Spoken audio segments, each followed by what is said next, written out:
빌립보서 3장 12절로 14절 제가 읽겠습니다. 나는 내가 이미 도달한 것처럼 말하지 아니하며 이미 완전한 것처럼 말하지도 아니하고 다만 그리스도 예수님께서 나를 붙잡아 이루시고자 하신 그것을 붙잡으려고 뒤따라 가노라.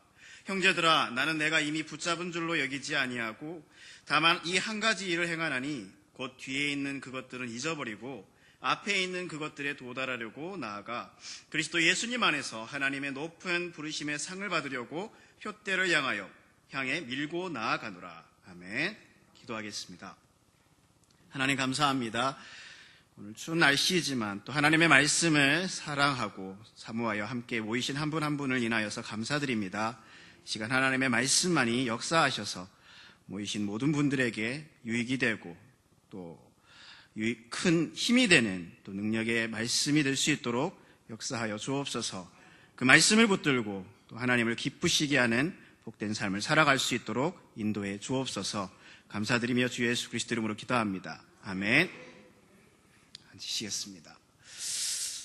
그리스도인이라면 누구나 영적으로 더욱 성장하고 성숙해지기를 매일매일 바랄 것입니다. 나를 구원해 주시고 자녀 삼아 주신 아버지 하나님을 기쁘시게 하는 삶을 살고 싶은 것은 그리스도인으로서 당연하고 마땅한 일입니다. 하지만 우리의 현실의 삶에서 그렇게 살기란 또 쉽지 않은 것도 사실이죠. 믿음이가 엊그제 태어났습니다. 네. 계진자매 뱃속에서 10달 가까이, 일주일 부족한가요? 네. 예정일보다 일주일 부족하게 이렇게 뱃속에서 자라다가 하나님의 은혜로 3.9kg 건강하게 태어났습니다. 좀 위험했던 상황이라고 하더라고요. 태줄이 뱃속에서 감고 있어가지고. 그래도 하나님의 은혜로 잘 건강하게 태어난 걸 감사드립니다. 정말 이 새로운 생명이 탄생하는 것, 얼마나 기쁘고 감격스러운 정말 순간인지 모릅니다. 그제 은일 형제님이 전화를 해가지고 전수사님 믿음이 태어났습니다. 이렇게 얘기를 하는데 그 기쁨이 정말 가득 담긴 그 목소리가 전달이 되더라고요. 그래서 저도 그 말 듣고 이제 하진이가 태어났던 그 순간 이렇게 떠올랐어요. 정말 그 가난 아기 때 태어났는데 벌써 하진이가 초등학생이 되어서 학교 갈 때 자존심 해라, 공부 열심히 해라, 가서 친구들하고 싸우지 마라, 그렇게 말을 하는 그런 지금 학생이 되었는데, 정말 우리도 그렇게 갓난 아기로 태어났을 때가 있었습니다. 그런데 어느덧 학생, 좀 김정은도 무서워하는 그런 중2 맞나요? 청년, 또 장년, 노년에 이르렀습니다. 우리의 성장 과정, 그 인생의 그런 여정 거치면서 정말 많은 일들이 있었죠. 슬프고, 기쁘고, 힘들고, 또 어렵고, 행복하고, 정말 여러 가지 일들을 겪었습니다. 그러면서 우리의 영적인 그런 성장에서도 여러 가지 굴곡들이 있었을 것입니다. 이렇게 우리가 삶 속에서 마주하게 되는 여러 그런 우여곡절을 겪으면서 우리는 그런 영적인 표대, 목표, 그것을 향해서 달리고 또 이루어 갑니다. 그러면서 영적으로 더욱 성장하고자 무척 애를 쓰지요. 오늘도 학교에서 또 직장에서 가정에서 그렇게 살아오셨을 것입니다. 오늘 본문 말씀은 그리스도인으로서 표대를 향해, 목표를 향해 나아가는 자, 질주하는 자는 어떻게 해야 되는지 그것에 대해서 알려줍니다. 예수님께서는요, 제자들에게 혹은 예수님을 쫓는 그 무리들에게 말씀을 선포하실 때 주변에서 쉽게 볼 수 있는 것들, 그것을 비유로 사용하셔서 말씀을 전하셨습니다. 씨 뿌리는 자의 비유라든가 포도나무의 비유 등. 그런데 하나님께서 사도 바울을 통해서 기록하신 이 말씀에도 보면 당시 사람들이 주변에서 쉽게 볼 수 있는 것들, 그것을 사용해서 설명하는 것을 볼 수 있습니다. 예를 들면 에베소서 6장에 그 그리스도의 영적 전투에 대해서 나오죠. 그러면서 영적인 전투에서 전신 갑주를 입으라고 하는 말씀이 나오는데, 그것은 당시의 로마의 군인들이 입고 있던 전신 갑옷 그리고 무기를 사용해서 설명하는 것을 우리가 잘 알고 있습니다. 그리고 당시에 그 농사를 빗대어서 사도 바울이 사람이 무엇을 심든지 그대로 거둘 것이라고 영적인 진리를 설명하기도 했습니다. 특별히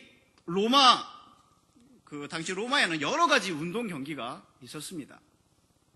그래서 사도 바울은 고린도전서 9장, 그리고 오늘 본문도 마찬가지지만 그리스도인의 삶을 경주를 하는 운동선수에 비유하고 있습니다. 그 비유를 통해서 우리에게 경주에 임한 자로서 표대를 향해 나아가는 자에 대해 몇 가지로 설명을 하고 있습니다. 표대를 향해 나아가는 자는 첫 번째로 붙잡은 줄로 여기지 않아야 합니다. 따라해 볼게요. 첫 번째로 붙잡은 줄로 여기지 않아야 됩니다. 다시 말하면 안주하지 않는 것입니다. 만족하지 않은 것입니다. 12절과 13절 말씀 일부를 제가 다시 읽겠습니다. 나는 내가 이미 도달한 것처럼 말하지 아니하며 이미 완전한 것처럼 말하지도 아니하고, 형제들아 나는 내가 이미 붙잡은 줄로 여기지 아니하고. 하나님, 위대한 하나님의 사도라고 불리는 사도 바울이 여기서 뭐라고 하는 것입니까? 나는 이미 도달한 것처럼 말하지 아니한다. 사도 바울은 하나님께서 자신을 통해서 이미 이루시는 것들을 가지고 만족하지 않았습니다. 그는 구원받고 하나님의 부르심을 받아서 수많은 지역을 여행하면서 복음을 전하고 또 그곳에서 지역교회를 세웠습니다. 또한 그의 복음 선포를 통해서 수많은 사람들이 그리스도 예수님을 알게 되었습니다. 뿐만 아니라 누구보다도 더 많은 영적인 진리 그리고 하늘의 계시들을 받은 사람이 바로 바울이었습니다. 하지만 그는 마치 운동선수가 자신의 최고 점수에 만족하지 않은 것처럼 자신을 통해서 이루어진 일들로 만족하지 않았습니다. 오히려 그는 아직 도달하지 않았다라고 말하고 있습니다. 여기서 우리가 주의해야 할 부분이 있는데, 그 첫 번째는 사도 바울 그가 만족하지 못하고 있는 대상이 자기 자신이지 다른 대상을 비교로 삼지 않았습니다. 사도 바울은 예수 그리스도, 우리 주님과 비교할 때 아직도 여전히 자신은 한참 멀었다고 말하고 있는 것입니다. 그런 주 예수님으로 인해 만족해하면서 그분을 더 알고자 했지만 자신이 영적으로 성장해야 할 단계에는 아직 이르지 못했다고 여겼습니다. 이렇게 자신에 대해서 영적으로 만족해야 하지 않는 그런 태도가 사실 그리스도인의 경주에서 계속하여 달리게 만드는 동기가 되기도 합니다. 만약 운동선수가 자신의 기록, 그 점수에 만족하면 그는 아마 더 이상 노력하지 않을 것입니다. 오히려 그것 때문에 실력이 더 후퇴하는 결과를 얻게 되겠죠. 운동선수가 현재 자신의 그 점수에, 최고의 점수에 만족하지 않고 더 좋은 기록을 갱신하기 위해서 부단히 노력하는 것처럼 사도 바울은 더욱더 주님을 알기 원했습니다. 그리고 더욱더 그분을 닮기 원했습니다. 그리고 또한 더 주님을 섬기는 일에 자신을 들여서 그분으로부터 더 많은 상을 받고자 원했습니다. 우리가 두 번째로 주의해야 할 부분은 사도 바울이 자신의 비교 대상으로 다른 그리스도인을 삼고 있지 않다는 것입니다. 우리가 영적으로 성장하지 못하는 가장 큰 이유 중에 하나가 다른 사람들을 나의 비교 대상으로 삼아가지고 성장해야 할 그 이유를 잃어버릴 때입니다. 이만하면 충분하지. 저 사람에 비하면 난 거룩하게 살고 있는 거야. 여기서 더 얼마나 섬길 수 있겠어. 이렇게. 최고 기록을 세운 운동선수의 가장 큰 위기는 언제일까요? 그것은 자신이 세운 그 최고 기록을 깰 다른 사람이 없을 것이라는 그런 자기 만족에 빠져서 더 이상 훈련하는 일에 자신의 시간을 투자하지 않을 때입니다. 우리가 마라톤 선수들의 그 달리는 모습을 보게 되면 대부분의 선수들이 뒤를 돌아보지 않는 것을 발견할 수 있습니다. 앞만 보며 끊임없이 달려가는 것입니다. 그가 자기 뒤에, 특별히 1등으로 달려가는 선수가 뒤에 누가 오는지 돌아보면서 안도하고 만족해하면 더 이상은 그가 전력으로 뛰지 않을 수도 있겠죠. 사도 바울은 이미 많은 것들을 이루고 성취했습니다. 또한 영적인 성숙에 있어서도 그 누구보다도 최고의 정점에 이르고 있었습니다. 하지만 그는 자신을 다른 사람과 비교해서 스스로 자신에게 후한 점수를 주고 있지 않았습니다. 사도 바울은 자신에 대한 냉철한 평가를 한 후에 자신을 다른 사람과 비교하지 않고 오직 절대적인 본이 되시는 예수 그리스도와 비교했습니다. 그분을 보면서 자신은 아직도 부족하고 성장해야 할 여지가 많다고 여겼습니다. 무엇보다 그는 그리스도 예수님께서 나를 붙잡아 이루시고자 하는 그것을 붙잡아 뒤따라가기를 원했습니다. 다시 말해서 그는 자신을 향한 하나님의 계획과 뜻을 확실히 알고 있었습니다. 또한 그 뜻에 따라서 자신이 어떻게 해야 하는지도 알고 있었습니다. 그리고 자신을 통해서 이미 영적으로 이루어 놓으신 그것들에 만족하지 않고 오직 그분의 뜻에 따라 그분이 자신의 삶 가운데 이루시고자 하시는 그것을 온전히 이룰 수 있도록 나아갔습니다. 그는 영적으로 이미 많은 것들을 이루었음에도 불구하고 자신이 하나님의 뜻을 완전히 성취했다고 보지 않았던 것입니다. 사랑하는 성도 여러분, 여러분은 정말 훌륭한 그리스도인이세요. 네, 누구보다 신실하고 거룩한 그리스도인입니다. 제가 볼 때. 그럼에도 불구하고 표대를 향해 나아가는 저와 여러분은 결코 붙잡은 줄로 여기지 않아야 합니다. 현재의 상태로 안주하거나 만족하지 않아야 합니다.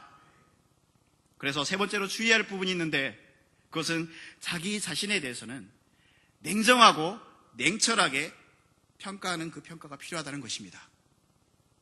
우리는 때로 나 자신을 원래 내 모습보다 조금 더 높게 평가하거나 혹은 너무 낮게 평가하는 그러한 우를 범할 수가 있습니다. 더 높게 평가하면 교만해지기 쉽죠. 너무 낮게 평가하면 열등감에 빠지게 됩니다. 둘 다 좋은 자세는 아니죠. 그렇기 때문에 우리는 우리 자신에게 주어진 그 믿음의 분량에 따라 맑은 정신으로 생각해야 합니다. 현대 사회를 살아가는 우리가 이 세상이 주는 생각과 자신의 그 교만으로 인해서 높아지려는 마음을 갖기가 쉽습니다.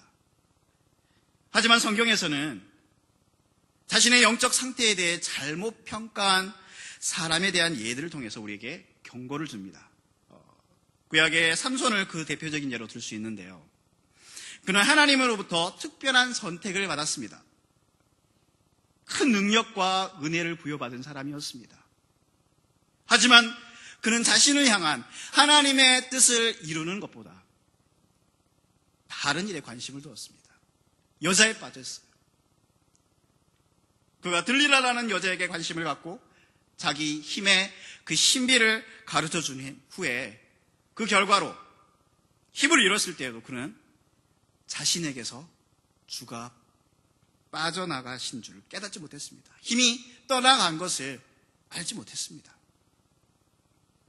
신약의 라오디게아 교회의 사람들도 자기들이 부유하고 아무것도 부족한 것이 없다고 평가했습니다. 하지만 주님께서는 그들에게 네 비참한 것과 가련한 것과 가난한 것과 눈먼 것과 벌거벗은 것을 알지 못한다고 말씀하셨습니다. 이것은 지금 우리에게도 동일한 경고의 말씀이기도 합니다. 우리는 하나님께서 주시는 경고의 말씀들을 마음에 깊이 새기고 우리의 자신을 냉정하고 냉철하게 평가해야 합니다. 그리고 두 번째, 우리가 표대를 향해 나아가는 자는 두 번째로 한 가지 일에 집중해야 합니다. 빌립보서 3장 13절 보면 다만 이 한 가지 일을 행하나니라고 사도 바울이 말했습니다. 운동선수는 달리면서 다른 생각, 여러 가지 생각들, 잡생각을 버려야 합니다. 여러분 마라톤 선수 이봉주 선수 기억합니까? 아십니까? 국민 노안 이렇게 말하기도 하던데 이봉주 선수와 인터뷰하는 내용을 본 적이 있는데 기자가 그 먼 거리를 달리면서 도대체 무슨 생각을 하십니까? 라고 물었습니다. 그가 하는 말이 달릴 때 정말 먼 거리를 달릴 때 여러 가지 이런저런 생각이 들 수 있지만 저는 오직 레이스에만 집중합니다. 라고 했습니다. 오직 달리는 일, 그 일에만 집중하고 생각한다는 것입니다. 사도 바울도 한 가지 일에 자신이 집중할 것이라고 말하고 있습니다. 그런데 이 한 가지 일이라는 것이 그리스도인의 삶 속에서 매우 중요한 핵심적인 부분이 되기도 하고요. 삶의 방향을 결정하기도 합니다. 시편 27편에 보면 하나님의 마음에 합한 그 이스라엘의 왕이었던 다윗의 고백인데요. 다윗에게 있어서 한 가지 일은 평생토록 주의 집에 거하여 주의 아름다움을 바라보며 그분의 성전에서 엽줍는 것이었습니다. 다윗에게 가장 중요한 일은 하나님을 더 알면서 그분과 더욱 깊이 교제하는 것을 평생토록 누리기를 원했던 것입니다. 그리고 예수님께서는 각각의 사람들에게 필요한 한 가지가 무엇인지를 아셨습니다. 누가복음 10장을 보면 섬기는 일로 경황이 없고 바쁘던 마르다가 주님의 발치에 앉아서 조용히 주님의 말씀을 듣던 동생 마리아로 인해서 화가 났습니다. 그래서 주님께 호소했죠. 주여, 내 동생이 나 혼자 섬기게 내버려두는 것을 돌아보지 아니하시나이까. 그런즉 그녀에게 명하사 그녀가 나를 돕게 하소서 라고 말했을 때 주님은 이렇게 답변하셨습니다. 마르다야, 마르다야, 네가 많은 일에 관하여 염려하고 근심하나 한 가지가 필요하니라. 마리아는 그 좋은 부분을 택하였으니 그것을 빼앗기지 아니하리라. 마르다에게는 하나님의 말씀을 더 중요하게 여기고 말씀을 듣는 것에 자신을 더욱 드리는 그 한 가지가 필요했던 것입니다. 사도 바울에게 있어서도 한 가지 일은 뒤에 있는 것들은 잊어버리고 앞에 있는 것들에 도달하려고 나아가 그리스도 예수님 안에서 하나님의 높은 부르심의 상을 받으려고 표대를 향해 밀고 나아가는 그것이었습니다. 우리는 모든 일에서 잘하고 싶어하는 마음이 있습니다. 그렇죠? 저도 그렇습니다. 설교도 더 잘하고 싶고요. 목사님이나 부목사님처럼 정말 강하게 선포하고 싶습니다. 또 악기 연주도 잘하고 싶습니다. 피아노를 볼 때마다 정말 그 김지훈 자매님이나 김성애 자매님 보면 너무 부러워요. 피아노 연주도 하고 싶고 악기도 연주하고 싶습니다. 또 운동도 잘하고 싶어요. 지난번에 탁구를 했는데 정경훈 형제님과 강은희 형제님 팀하고 했는데 졌어요. 정말 운동도 잘하고 싶어요. 우리는 팔방미인이 되고 싶어하는 그런 마음들이 있습니다. 그런데 사도 바울이 우리에게 한 가지 일에 전념할 것을 말합니다. 경주에서 이기는 자는 집중해서 눈을 목표에 두고 할 수 있는 모든 힘을 그 일에 쏟으면서 어떤 것에도 마음을 빼앗기지 아니하는 자입니다. 여러분에게 한 가지 일은 무엇입니까? 우리 주 예수 그리스도이기를 바랍니다. 그분을 위한 것이기를 바랍니다. 그리고 그 일에 온 마음을 쏟고 집중하며 나아가기를 바랍니다. 표대를 향해 나아가는 자는 세 번째로 뒤에 있는 것들을 잊어버려야 합니다. 뒤에 있는 것들을 잊어버려야 합니다. 13절 뒷부분을 제가 읽겠습니다. 그 뒤에 있는 그것들은 잊어버리고 앞에 있는 그것들에 도달하려고 나아가. 경주하는 선수가 자신이 달리는 방향, 코스에 대해서 헷갈리는 사람은 없을 거예요. 또한 달리다가 어떤 일들이 발생했을 때 계속 그것에 자기 마음을 이렇게 빼앗기거나 그것에 마음에 그 영향을 끼치게 허락하지는 않을 것입니다. 달리다 보면 넘어지고 자빠질 수도 있잖아요. 그런데 한번 넘어졌다고 해서 그 일을 계속 마음에 두게 되면 경주에 집중하지 않게 되고 계속 이어서 달리기가 힘들겠죠. 과거는 과거일 뿐. 그냥 갔을 뿐입니다. 넘어졌다면 벌떡 일어나서 앞을 향해서 더욱더 전력 질주해야 합니다. 우리의 삶도 마찬가지입니다. 지나간 일, 과거에 마음을 계속 쏟아서는 안 됩니다. 경주를 하면서 뒤를 돌아보는 것은 속도를 늦추게 만들 뿐입니다. 주님께서도 손에 쟁기를 잡고 뒤를 돌아보는 사람은 하나님의 왕국에 적합하지 않다라고 말씀했습니다. 그런데 과거는 잊어버리라는 이 말은 때로는 오해를 가져올 수도 있을 것 같은데 우리는 이 말의 의미를 먼저 이해할 필요가 있습니다. 흔히 어떤 사건이나 일들이 일어났을 때 사람들은 그 일이 좋지 않은 기억이라면 에이 그냥 과거 잊어버려 그렇게 말하곤 하죠. 그런데 기억에서 그 과거를 지우는 일은 거의 불가능합니다. 과거를 그냥 잊게 되면 그 과거가 기억에서 없어져 버리면 우리는 과거를 통해서 배울 기회를 잃어버릴 수도 있게 됩니다. 여기서 잊으라고 말할 때 그 의미는 무시하다, 무관심하게 여기다. 즉 그것이 우리의 생각과 행동에 어떤 영향도 끼치지 못하게 관심을 두지 말라는 것입니다. 달리는 선수가 중간에 돌불이나 그 경사가 져가지고 넘어질 뻔했다면 그렇다고 해서 그 일을 마음에 두고 곱씹지는 않을 것입니다. 단지 그 지점을 다시 돌아야 할 때 과거의 그 경험을 토대로 주의만 하면 되는 것이죠.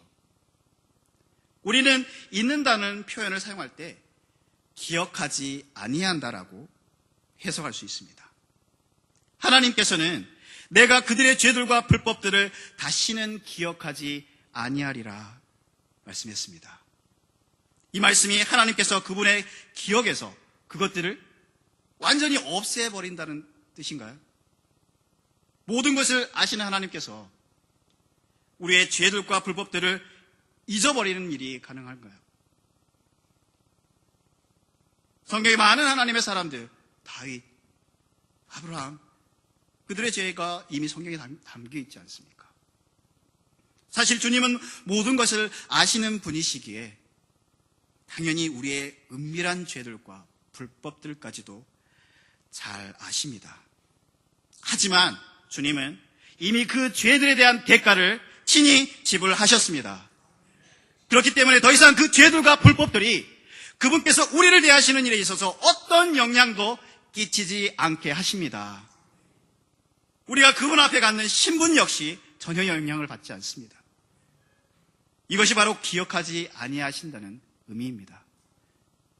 우리의 죄들이 더 이상 하나님 앞에서 우리의 신분이나 의롭게 하심에 대해서 어떤 영향을 끼치지 못합니다. 주님은 마치 그것을 없었던 것처럼 여기시고 그 죄들이 그분이 나를 대하시는 그 하나님의 태도에 어떤 영향도 끼치지 않게 하신다는 것입니다. 무엇 때문에 그렇습니까? 바로 우리 주 예수 그리스도의 귀하고 보배로운 피, 그분의 피의 능력 때문입니다. 오늘도 우리는 예수 그리스도의 피를 의지하여 하나님 앞에 나왔습니다. 내일 또 그분의 피를 의지하여 나갈 수 있습니다. 그러므로 뒤에 있는 그것들은 잊어버린다는 것은 우리의 그 기억 속에서 과거의 것들을 완전히 지워 없애버린다는 것이 아니라 미래를 위한 우리의 삶에 과거의 힘이 다스리지 못하게 하는 것을 말하는 것입니다. 과거가 우리의 삶에 안 좋은 영향을 끼치는 것을 허락하지 않는 것을 말합니다. 사도 바울을 생각해 보십시오.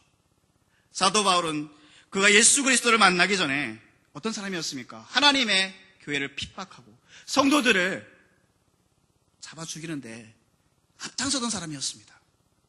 그가 예수님을 만난 이후에 만일 그 일이 그의 마음에 계속 남아서 그를 괴롭혔다면 어떻게 하나님께서 그에게 맡기신 사역을 기쁨으로 수행할 수 있었겠습니까? 우리는 과거를 통해서는 교훈을 배워야 하고 깨달아야 합니다. 하지만 그 과거가 현재 우리의 감정이나 생각에 좋지 않은 영향을 끼치게 해서는 안 됩니다. 또한 미래의 삶을 막고 방해하게 해서는 안 됩니다. 우리는 그러한 좋은 예를 구약의 요셉에서 발견할 수 있죠. 요셉은 자기 형들에게 배신당하고 이집트의 노예로 팔려갔어요. 하지만 하나님께서 그를 높이신 후에 자신의 형들을 다시 대면하였을 때 과거의 그 일을 가지고 걸고 넘어지거나 과거의 그 억울했던 감정을 가지고 그들을 차갑게 대하지 않았습니다. 그는 오히려 형들을 용서했어요. 그들의 죄가 요셉이 형들을 대하는 태도에 어떠한 영향을 끼치지 않았습니다. 과거는 우리에게 많은 후회할 것들을 보일 뿐입니다. 과거의 실패에 묻혀 살게 되면 우리는 앞으로 나아갈 힘을 잃어버릴 것입니다.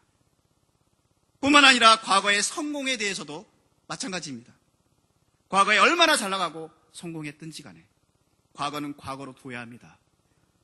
왜냐하면 과거에 화려했던 일이나 성공에 계속 빠져있다면 나아가는 일을 소홀히 할 수 있기 때문입니다. 우리는 모든 무거운 것들, 과거의 실패나 과거의 성공, 그 모든 것들을 너무 쉽게 우리를 얽어매는 죄들과 함께 떨쳐버려야 합니다. 뒤에 있는 그것들은 잊어버리고 과거는 무시해버리고 과거에 얽어매여 있지 말고 앞에 있는 그것들에 도달하려고 나아가는 저와 여러분이 되기를 바랍니다. 마지막으로 네 번째입니다. 푯대를 향해 나아가는 자는 네 번째, 흔들림 없이 밀고 나가야 합니다. 14절 다 같이 함께 읽겠습니다. 빌립보서 3장 14절을 다 같이 읽겠습니다. 시작. 그리스도 예수님 안에서 하나님의 높은 부르심의 상을 받으려고 푯대를 향해 밀고 나아가노라. 아멘. 사도 바울은 그리스도인의 삶을 밀고 나아가는 것이라고 표현했습니다. 마라톤을 달리는 그 운동 선수에게 달리는 일이 밀고 나아가는 것과 같습니다. 오랜 시간 계속 달리다 보면 어떻습니까? 어느 시점에서 다리가 천근만근 무거워질 때가 있죠. 그리고 나가는 것이 정말 힘겨워질 때가 있습니다. 그럼에도 불구하고 달려야 합니다. 왜요? 달리는 이는 제자리 뛰기가 아니기 때문이죠. 목표 지점을 향해서 앞으로 나아가는 일이기 때문입니다. 저도 군대에서 훈련병 때 이제 행군을 하잖아요. 20km 완전 군장을 하고 훈련병 때 행군을 하는데 제가 약간 평발이에요. 완벽하게 평발은 아니지만 평발이라서 그런지 정말 힘들더라고요. 행군. 군대 가기 전에 행군을 해봤겠습니까? 마라톤을 해봤겠습니까? 정말 힘들더라고요. 정말 주저앉고 싶고 포기하고 싶고 하지만 끝까지 행군을 마쳐야 합니다. 군인이니까. 예. 때로 우리가 우리의 삶의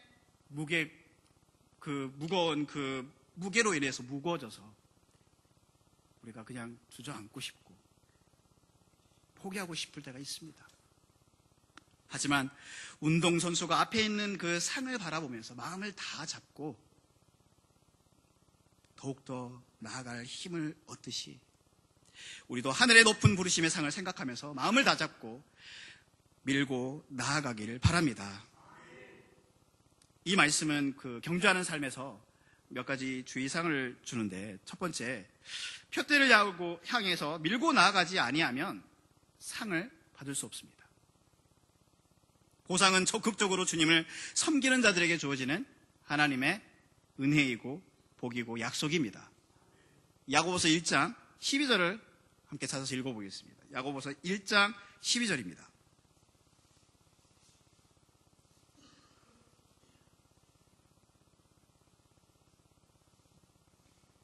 야고보서 1장 12절.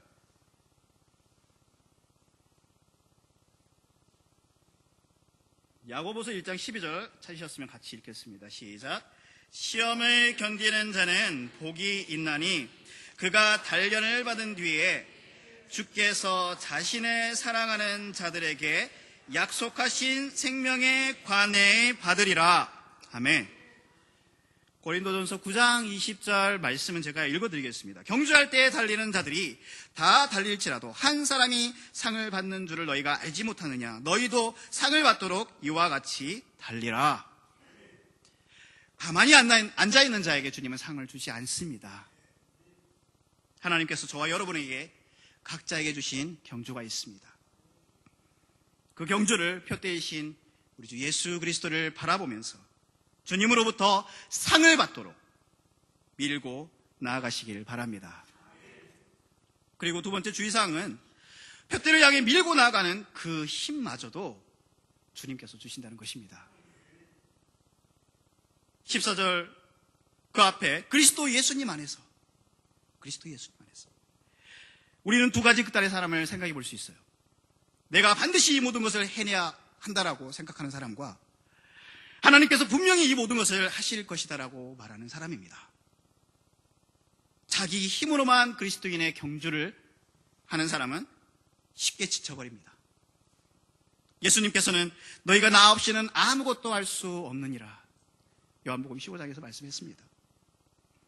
빌립보서 2장 12절로 13절에서 말씀하듯이 하나님께서 반드시 우리 안에서 일하십니다. 또한 그것이 반드시 우리를 통해서 나타나야 되기도 합니다. 하나님께서 일하시는 부분과 우리가 드러내는 부분이 있습니다. 우리는 전능하신 하나님, 그리고 그분께서 주시는 힘을 의지하면서 밀고 나아가야 합니다. 세 번째 주의사항은 어떤 목적을 가지고 주님을 섬기는가인데요. 사도 바울은 그리스도 예수님 안에서 하나님의 높은 부르심의 상을 받으려고 주님께서 그를 부르셨던 그 모든 일에서 신실하게 주님을 섬겼습니다. 우리가 주님을 섬기고자 하는 더 높은 이유를 갖는 것은 좋은 일입니다.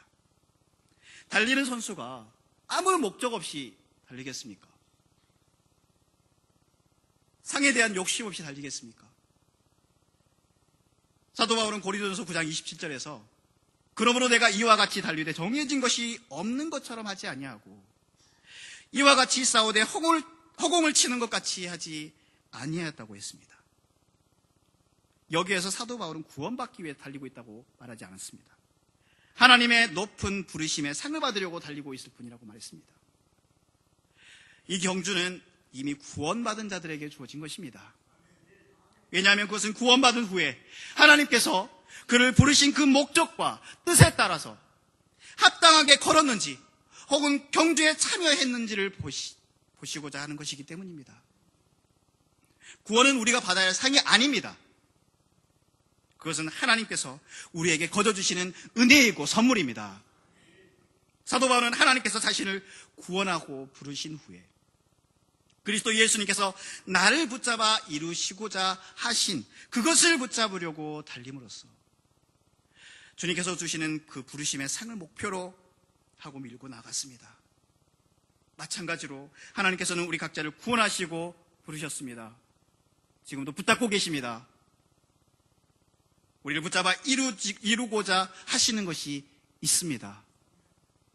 그것은 우리가 예수 그리스도를 닮아가는 것입니다. 바로 성화의 삶입니다.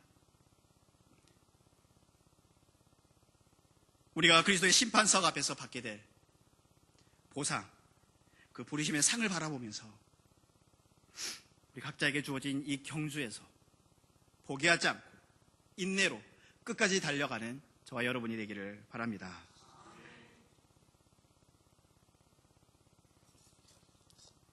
히브리서 12장 1절 2절 말씀에서 이 말씀을 하고 마무리하겠습니다. 우리에게 인내로 우리 앞에 놓인 경주를 달리며 우리의 믿음의 창시자여 또 완성자이신 예수님을 바라보자라고 사도 바울은 권면하고 있습니다. 우리는 모두 경주에 참여한 자로서 우리의 푯대가 되시고 우리가 닮아가야 하는 절대적인 본이 되시는 예수 그리스도를 바라보면서 앞만 보고 나아가는 저와 여러분이 되기를 바랍니다. 현재의 상황에서 안주하거나 만족하지 않고 한 가지에 집중하고 혹 지나간 일에 얽매이지 말고 푯대를 향해서 밀고 나아가는 성도들이 다 되시기를 바랍니다.